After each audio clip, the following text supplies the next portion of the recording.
Hello, I'm Kirsty Young, and this is a podcast from the Desert Island Discs archive. For rights reasons, we've had to shorten the music. The programme was originally broadcast in 2001, and the presenter was Sue Lawley.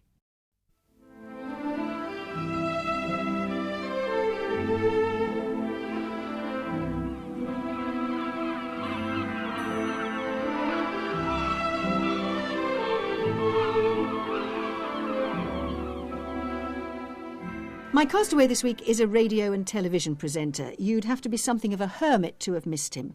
Perhaps you grew up with him on the cult Saturday morning kids show Tiswas, that was 25 years ago, or stayed up late to watch him on its adult version, OTT. Maybe you hear him bringing the morning to life on Capital Radio, but most likely you've watched him teasing those anxious hopefuls into answering the question on what must be the Western world's most successful TV game show, Who Wants to Be a Millionaire? Sharp but always charming, clever but ever a natural populist, he clearly possesses the right mixture to keep him very much on top in a cutthroat business. He is Chris Tarrant. It is, Chris, it was nice and complimentary, isn't it? Well, it was extraordinary. I was looking around thinking, well, what a very nice man. I wonder who's coming on. I was looking for him. But it is a brilliant format, Millionaire. Who really invented it? What are its origins? It came from a mate of mine called David Briggs, who was my producer on the Capital Breakfast Show for years and years and years. And he and I did loads of sort of radio big money competitions. And we did a thing called Double or Quits. And literally you started at £1 and it went up and up and up. I do remember one morning it went up to £12,000. It took a long time over the course of about an hour and a half. But it was the same technique, keeping people waiting while you put the adverts out. We'll go to the break and all that stuff. All the stuff that we do now on so TV. it was already there. It was all that. And David went off to seek his fortune on TV. Suddenly then, out of nowhere, David rang and said, they want to do it, they want to make it, they're going to call it Cash Mountain. I said, oh, that sounds dreadful. And then he came back again and said, yeah, we're going to do a pilot, whatever. And he said, we're going to call it Who Wants to Be a Millionaire? And I was the guy, rather like the bloke who turned down the Beatles at Decca. I said, oh, Who Wants to Be a Millionaire? That'll never take off. But who refined it? Did he refine it? In the sense that it seems to me one of the very clever tricks about it is that you are the contestant's friend, which you wouldn't have been on the radio because you knew the answers, you had the answers there. We know now, don't we, that you don't have the answer on your little screen. At all. Until finally. I mean, I may not, but you know. Well, quite. But therefore you're on their side. You're not the quiz inquisitor, as we used to say. No, not at all. And I mean, I think people initially took my sort of way of presenting it actually quite harshly and said, oh, he's unnecessarily cruel to them, whatever.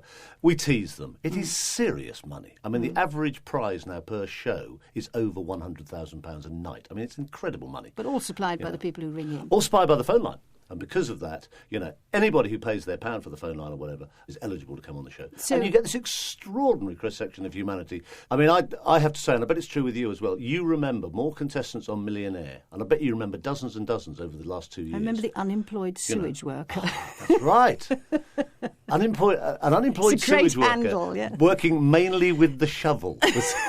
Now, he's called Steve Devlin from Belfast. So here's why it works. I think two reasons why it works. One is it's incredibly simple. It is the simplest format. Yeah. I mean, I never understood 3 to 1 So for 10 why years, didn't you spot it? And why aren't you making a lot of money? I'm sure you're making a lot of money out of it, but you're not making the big dosh, are you?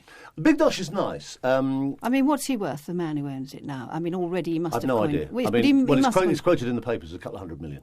Already? Yeah. 2.5 years in. It's not he's bad, made 200. Well, it's in 90-odd world countries. So you missed it. 4 days a week in America. So you missed it. Yes, all right, I missed it.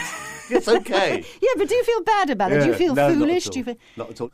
With Celador, who bought the rights to Who Wants to Be a Millionaire and now sell it all around the world. I mean, I actually know the people involved, and they're mates from way back. So it's actually fair play to them. And why didn't you go to America with it, like Anne Robinson has taken the weekend? Because I couldn't stand working with Americans. I spend a lot of time in America. I go out there for holidays or whatever. I go out there sometimes working, and I'm very glad to get home. Probably if I was 25 years old, I would have grabbed it and gone. We are going to take you away from all this. We're going to take you to a desert island, no people, no microphones. Peace, perfect peace. How are you going to disturb it? Tell me about your first record. I'd actually like to play the theme from The Deer Hunter, which is John Williams. It's actually one of the very few movies that I can watch more than once. And the tranquility of the mountains compared with the horrors of the Vietnam War is beautiful.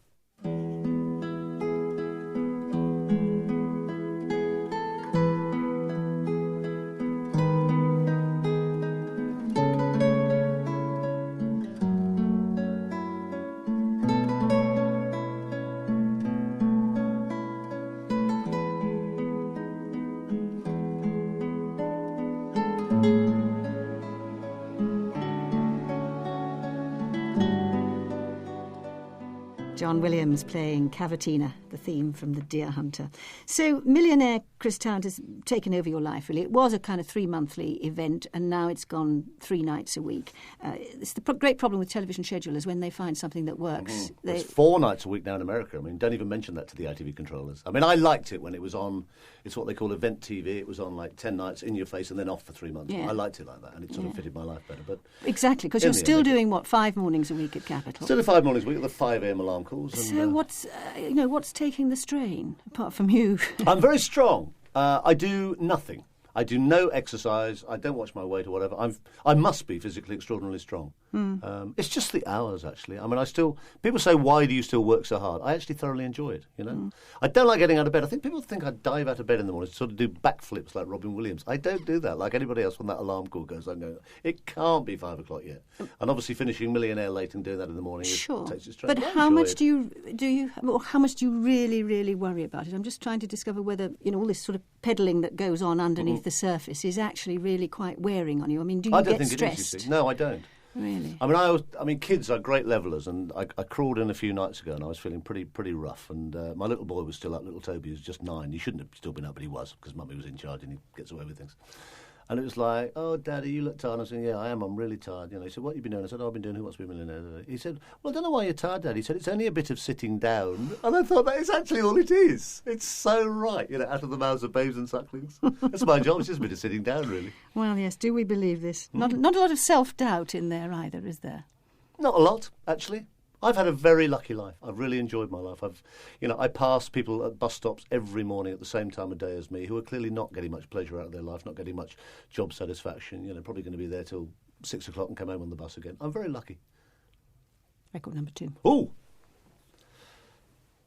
I just like to play the Beatles because it's my island, and I think they are just the greatest band, and those two are just the greatest songwriting talent of my life.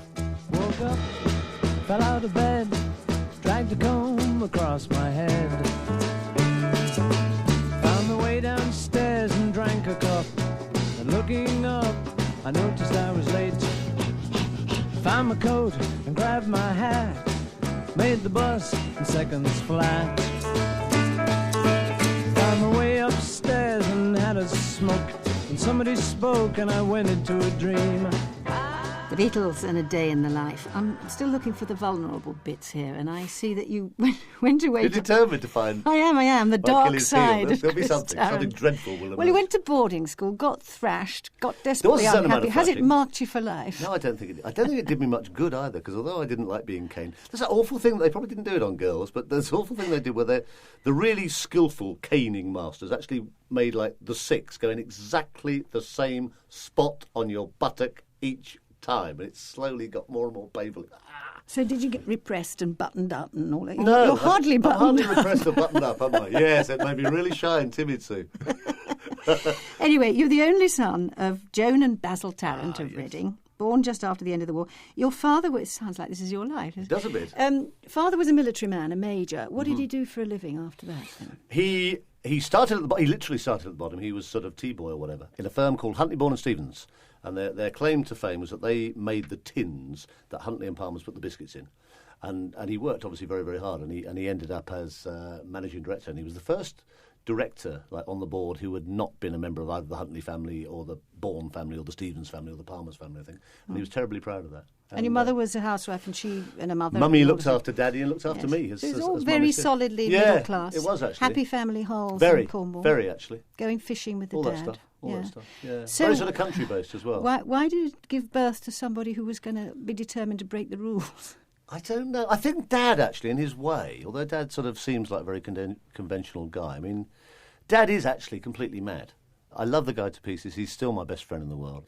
I mean, even at the age of I remember a while back, I was down there with a couple of kids, and he was playing Grandad in the afternoon, and he was sort of swinging by his ankles upside down on the climbing frame. And I'm saying, Dad, will you get down and come in? He said, well, why? And I said, because you're 78 years old. And who gave you the gene for the gift of the gab? Probably Dad, I think. Or Grandad. He does this too. My God, being in a house with you two. Three, then. Grandad used to talk the hind legs off a donkey as well. Yes, they're a very vociferous lot, the Tarrants. And were you like that at school and at university? I mean, in between being fresh. Yeah, I think I was Mr. Cocky little boy. I think I was sort of quite a bumptious little brat. I'm sure if I read loads of reports, it would be all about constant talking in class. And at university? Talking in university. Yeah. I suppose because I had quite a sheltered sort of first 17, 18 years. And university was the first time I really sort of came out and found about, girls and drinking and all that stuff. But were you popular during all this time, or did people find you, a bit of a pain in the what's-it? What are you trying to say, sir? I'm just trying to say that if you were as boisterous and noisy... Well, no, I was just one of the lads. I was a lad. I was 20 years old. But were you liked, is the question. Yes. I mean, we had sort of my gang. I mean, we weren't a gang like the Reds and the Bloods in Los Angeles. We weren't the drug gang. We were just a load of guys who spent a lot of time in the bar and were quite popular with some of the girls at university or whatever. They were happy days. Quite popular. Yeah, Record number 3. Ooh. Birmingham University, I was extraordinary, the number of famous brummies that I got to meet. And it produced all sorts of great musical talents. I mean, it has a very sort of downtrodden image, Birmingham, but it produced people like the Moody Blues. Nights in white satin, never reaching the end. Letters I've written, never meaning to send.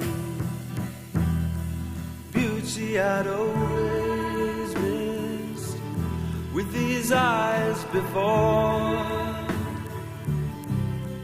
Just what Moody Blues and Nights in White Satin. So, Chris Tarrant, you did some supply teaching in the East End, briefly. You nipped into the COI, Central Office of Information, made a couple of films, and then you wrote to ATV in Birmingham. You wrote, I am the face of the 70s. Yes. I mean, yes. OK, so you've got a cringe face, making. and you can say these things. Yeah, but obviously something in you made you believe that.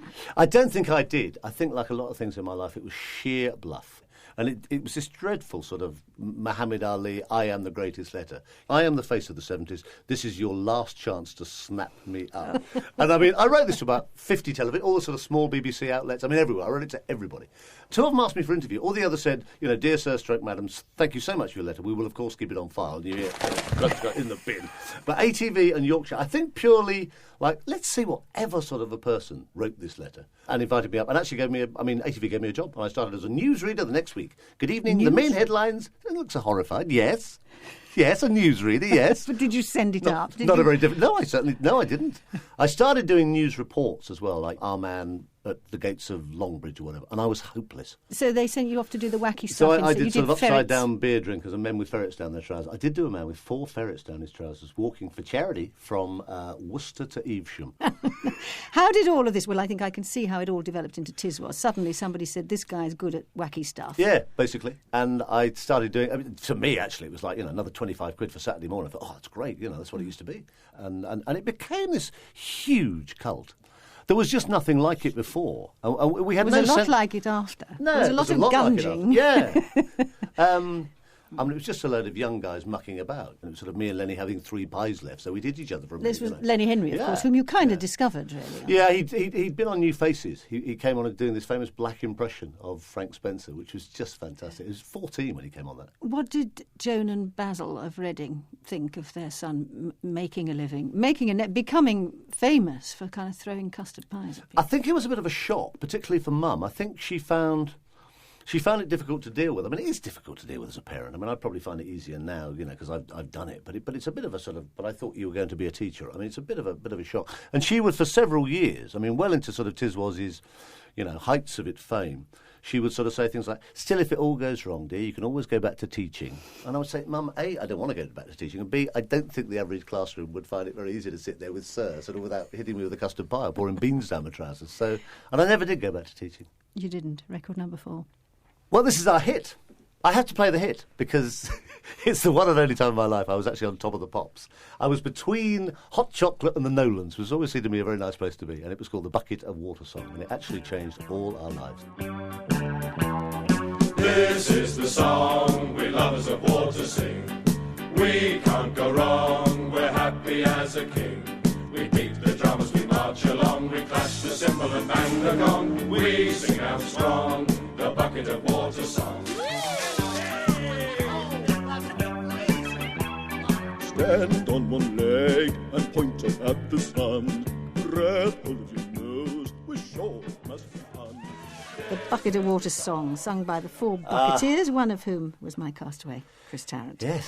So Happy days. for 8 years, Chris, I think it was, you were the most famous splatterer of custard pies in the land. We used to do that. We used to do the stage show, and we used to wreck the places. But that was always it at the end. I mean, we would get all electricity off stage. We found that very early on. And we would come on and we would bring on hose pipes, buckets, big bin liners full of water, and just drench the slapstick, audience. Drench amazing. the audience. And they're going, me, I paid £5 for my ticket and I'm still dry. I mean, they were extraordinary days. We couldn't go anywhere without people coming up and pouring pints of beer over our heads. And with Sally James done up very nicely one night in a restaurant, the two of us having a meal somewhere, and a woman came, a very posh woman in Brighton, picked up the ice bucket and said, "Do you mind if I pour this over your head?" And by the time Sally went, "No, not really. I really rather you d'idn't." I mean, she was coated.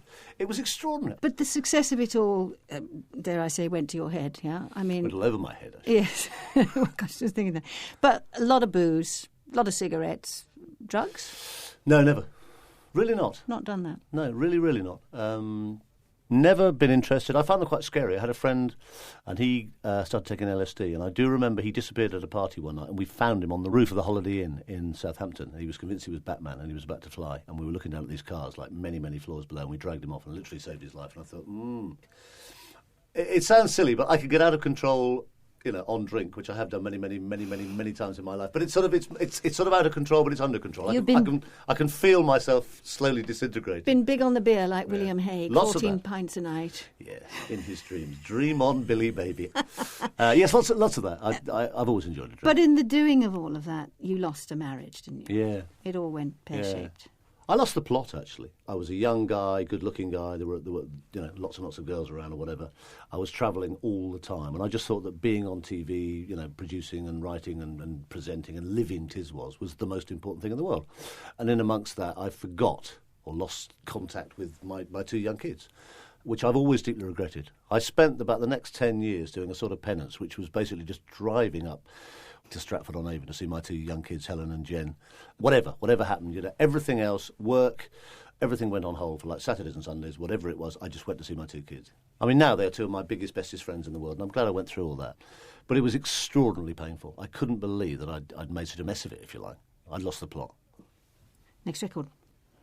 I do remember at this time, I think it was the first time I went out to America, and I remember thinking, oh, come on, life goes on and nobody's died and you've still got contact with your kids.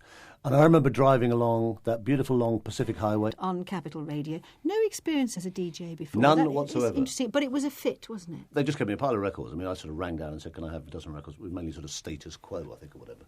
Played that, sort of mucked around between records and went home. And I thought, God, that's all right. Is that what you do? Is that it? This was sitting down. It's actually, it's what I've done ever since. And it is that. But you did this zoo radio. You imported this concept of zoo radio from the When States. we started on the Capital Breakfast Show, we literally lifted the way they do it, or have done it for a long time. Rick Dees and Co. have done it in America, with like one main circus ringmaster and a load of acolytes all round shouting and screaming, whatever. Under control, it works very well. Out of control, it's actually tedious. But also to do it as successfully as you do it, you have obviously got to have a huge amount of self-confidence, a great lack of self-doubt, because you've got to feel that people are interested to know what you've got to say and what you think. You've got to keep it original. Otherwise they'll go off you like they go off their flatmate or their husband or their wife. It's just boring. You're there every morning and you are boring them stiff because they've heard it all before. So how do you keep it fresh and original? There's something very nice about being the first to tell you what's happened since you went to bed. This has happened. Now, mainly, on the shows I've done for years and years and years, it's the silly stuff. And I can't wait, as you're lying there with half an eye open in your nightie or whatever, I can't wait to tell you that since you went to sleep, space alien has landed on the lawn of a woman in Wolverhampton and abducted her husband or whatever. The other thing about music radio is that you will mainly, as listeners, turn to music radio first. You may then go across, to the sort of the Radio 4s or the in-depth news stations or whatever. But most people will hear the sad stuff and the bad stuff as well first.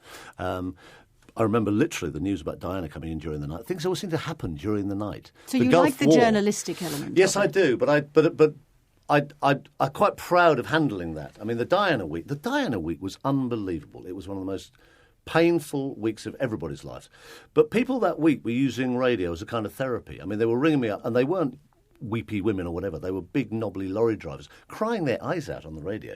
And all sorts of songs that never really meant as much before suddenly became terribly relevant. You've been doing Capital for, 14 years now? 14 years. You must have... someone must have attempted to poach you. Radio 1 must have... Oh, lots of times. Yes. Yeah. Why not? Why haven't you gone? Why not? Why didn't you come over to the B? What's the matter with you? Radio 1, I have to say, and it was quite a few years ago now, but I was seriously quite interested. I thought maybe... And also the Radio 1 breakfast show's always been a bit of a legend, from like Noel Edmonds days and Tony Blackman days, whatever. I mean, I had my own sort of freedom at Capital, and of course Radio 1 say, you can do this and you'll be able to do what you like and whatever. And I talked to Kenny Everett, who's obviously a close friend then, and Alan Freeman, who'd both been to Radio 1 on and off over the years.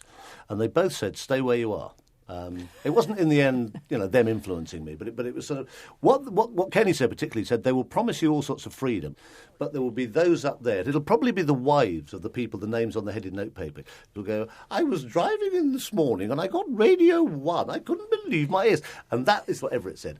It certainly happened to Kenny. I mean, Kenny was sacked for doing a joke about Mrs. Marple's coming on a bike, which seems pretty tame now. It was probably the last of many jokes that were near the mark. I shall leave Radio 1 to defend itself. Give me another record. I think Eric Clapton's Tears in Heaven is probably the most poignant song that I can remember anybody writing and performing. How Eric dealt with the death of his son in this tragic circumstances, falling out of a skyscraper window. And he actually said in an interview, he said that he sings it on stage every night because for him, as a grieving father, it's a kind of therapy. But I actually don't know how he gets through it. You know my name. If I saw you in heaven, would it be the same? If I saw you in heaven, I must be strong. Eric Clapton and Tears in Heaven. How many children have you got now then? 6. 6. 2 and 2 and 2. Two and two and two. I've got two that I've inherited, and I've got 4 of my own, and they drive me mad. What kinds of I love ages? them to pieces, but they drive me potty. Helen is now the oldest at 24, and little Toby boy is 9. And just. how do they react to your fame? I mean, the nation's young might think you're cool, but I wonder if your own kids They're think very you're cool. unimpressed by it. It's actually been quite deliberately sort of worked on them, I think, from like Helen's birth. Like, this is just what Daddy does for a living. It's all a bit silly and whatever. It's no big deal. I don't want them to have problems in the playground and stuff. And it's actually No, it's worked not so quite much well. that. What I'm really asking, I mean, I'm sure they've come to terms with your fame. What I'm really asking is whether they actually think you're as cool as somebody else their age might. I don't because think you're they their think dad. I'm cool at all. No, well, quite. I think they think I'm fun. I mean, I'm actually quite strict. People are always surprised that I'm strict with kids. It's like, but you did Tiswalls. You can't be strict. I think, yeah, I can. I still want my kids to go to bed on time and do their homework and Yeah, say, but if they flung say a please and custard thank pie you. across the room, you'd No, be jolly we don't have calm. that. We don't have custard pies in the house. We really can you imagine? Oh, here's Mummy. Bucket of water, Mummy. Yeah, no, we don't do that. What about again, this crossing the generations thing fascinates me. What about the language you use? I mean, I now know, I've heard you on the television use the word sad, now meaning pathetic. You call the audience very sad, which is, The audience are sad. God, some nights they are desperate. But, I mean, again, one's kids usually don't like one using modern-day vocabulary. I mean, do you say wicked? Do you call somebody fit? Yeah, I do, actually. And no, I don't say fit. You see? She looks a bit fit. No, I don't say that.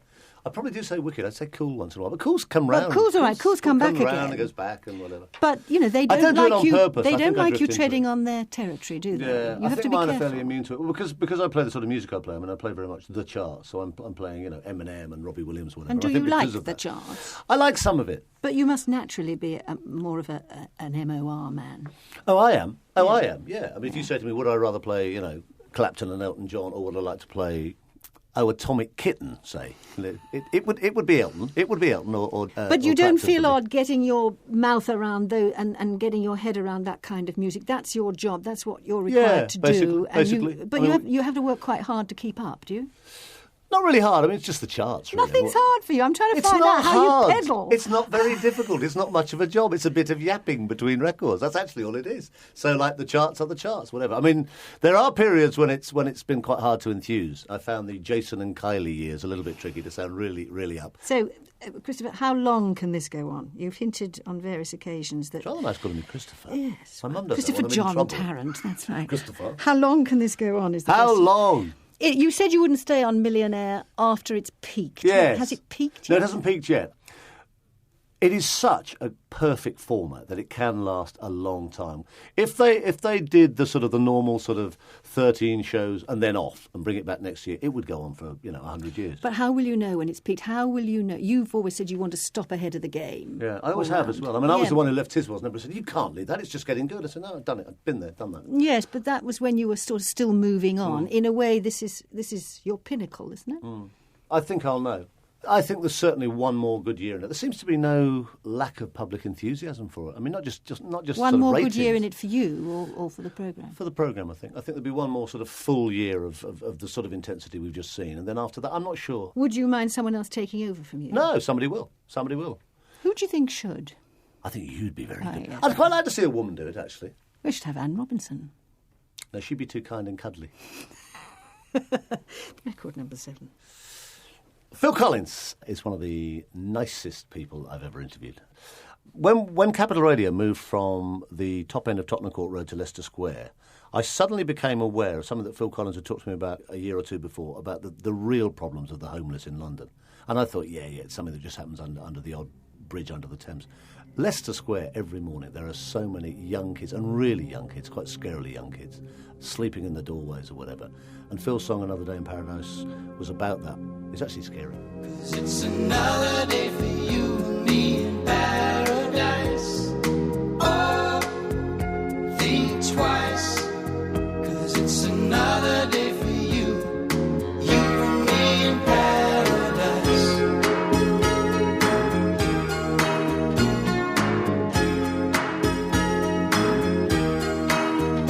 Think about it.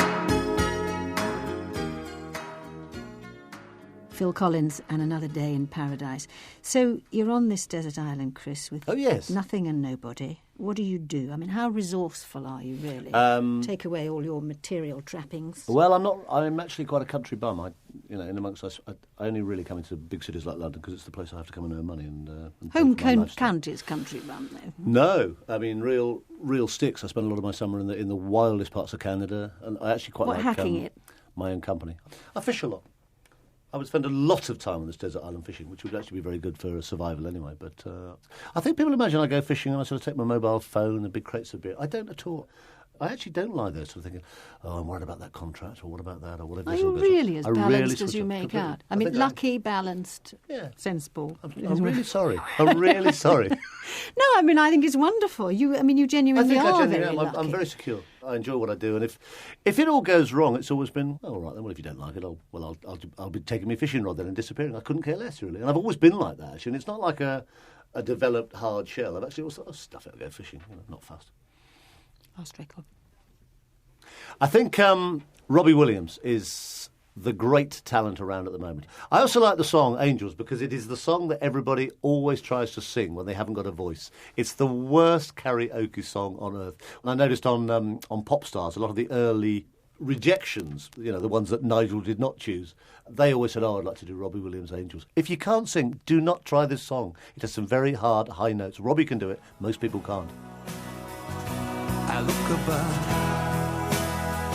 and I know I'll always be blessed with love.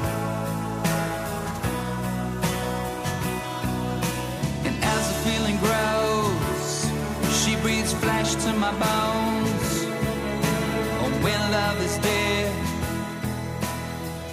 I'm loving angels instead. Robbie Williams and Angels. Now, if you could only take one of the 8 records, which one would it be? I think I'd probably take the Eagles' Tequila Sunrise. I think I might get a bit fed up with it. It depends how many years I'm stuck on this island, but I think I could take that. That would be splendid. What about your book? You've got the Bible, you've got complete works of Shakespeare. Yes, I think I'd go for Silence of the Lambs. Whatever for? I just thought it was a fantastic... I saw the book before the movie, and I just from page 1, I thought, what? It's one of the very few books I've read about 3 or 4 times. It is the most extraordinary mind writing those pages. I could read that a lot. I think I'd be a bit of a scary person. Extraordinary if you're in the person itself. who came to discover me, I might eat you, but I think... I don't know what it would do to me. I think it's a fantastic book. I gather. Yeah. And what about your luxury? Can I have my lucky sixpence? Is that a luxury? Does that count? What is your lucky sixpence? My lucky sixpence is a little, those little sixpences you put in Christmas puddings and all that? This is a true story. You said how very controlled and whatever my life has been, and the only real downtime was when I was getting divorced. And OTT was taken off abruptly by ITV and whatever. And it was the only time in my life I felt a bit down and my career didn't seem to be going anywhere. And I'd come down from the Midlands for some sort of interview with London Weekend Television. And a car went racing past, jammed on the brakes and reversed back towards me. And I thought, oh, my God, I'm going to be mugged. And the guy said, CT, my main man. I'm going, hello, like looking round me. And he said, I love what you do. I love that OTT. I love Tiswas. You are the man. He said, take this and be lucky. And he gave me a sixpence. It's absolutely true. He gave me the sixpence. And since then, I've kept it around. And my luck actually changed. I met my wife very soon after. I met Ingrid, my second wife. My career, I was actually given a job at Capital Radio about a week later. And I never, ever get on a plane now without that. I've got a little tin and I keep that sixpence in it. And I think I would definitely like that on the desert island because it was given to me in the most extraordinary circumstances to bring me luck. And it actually has brought me luck. Chris Tarrant, thank you very much indeed for letting us hear your Desert Island Discs. Thank you. It's been very good fun. Thoroughly enjoyed it.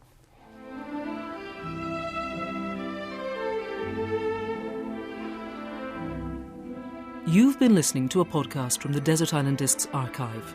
For more podcasts, please visit bbc.co.uk/Radio4.